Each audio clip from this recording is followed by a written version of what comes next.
Hey guys, gonna go into a little more detail about different materials that I use here and why I use it. It's become rather contentious in the market about why certain companies use the materials they do, and it's really interesting to me, and I'm really happy to see that you guys are so fascinated by the materials and science behind bracing, because that's my life. I literally wake up in the middle of the night sometimes and decide I'm gonna go outside and work because I got an idea. So for me to be able to share these things with you guys is really exciting for me, and I wanted to take a moment to kind of go through and explain some stuff.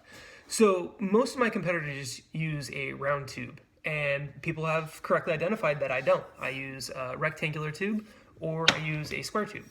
And this is kind of a big deviation from the mainstream, but that's kind of how I've built my business, is off of being different and being different for the right reasons. Now, I do use round tube when I need to, and there's an advantage to round tube, and there's also an advantage to this.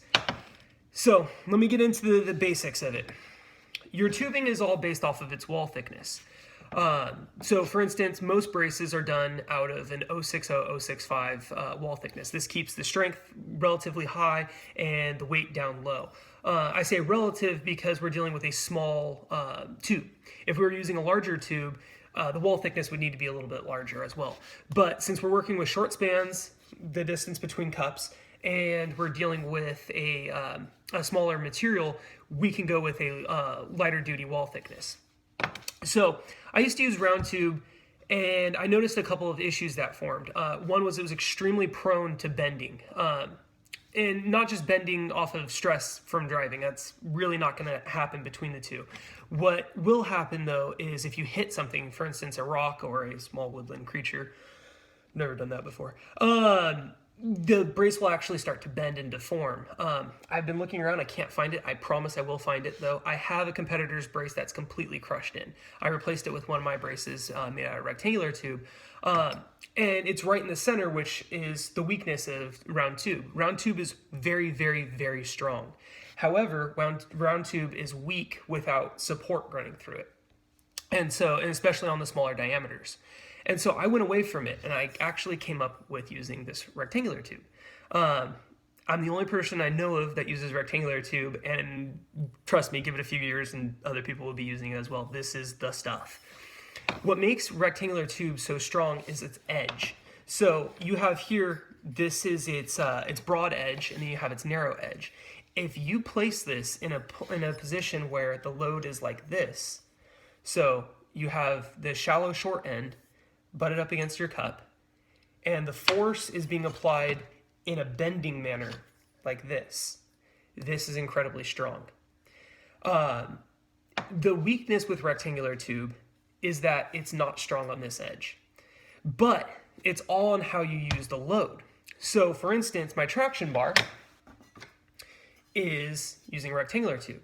And some people have gone out and done videos of this brace bending under, your body weight and things like that. That's true.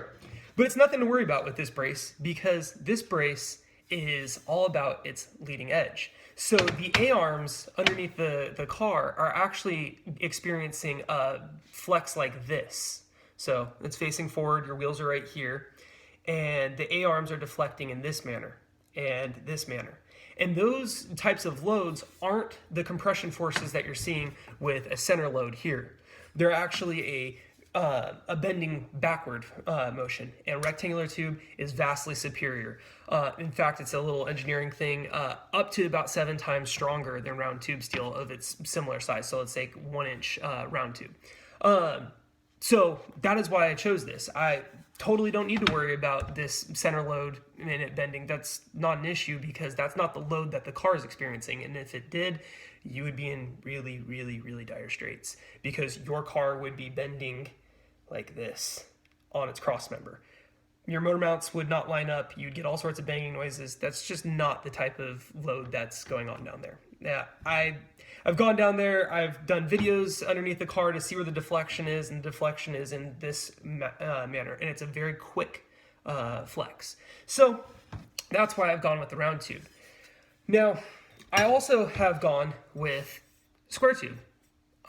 Square tube is really strong. I can get it lighter than round tube, and I also get better clearance with it. So this is a 5/8 square tube, whereas my competitors have to use one inch. So the 1 inch causes the brace, the actual connecting brace, to sit higher up on this, which means these cups need to be longer. These cups being longer means that you have more of a chance for that cup deflection.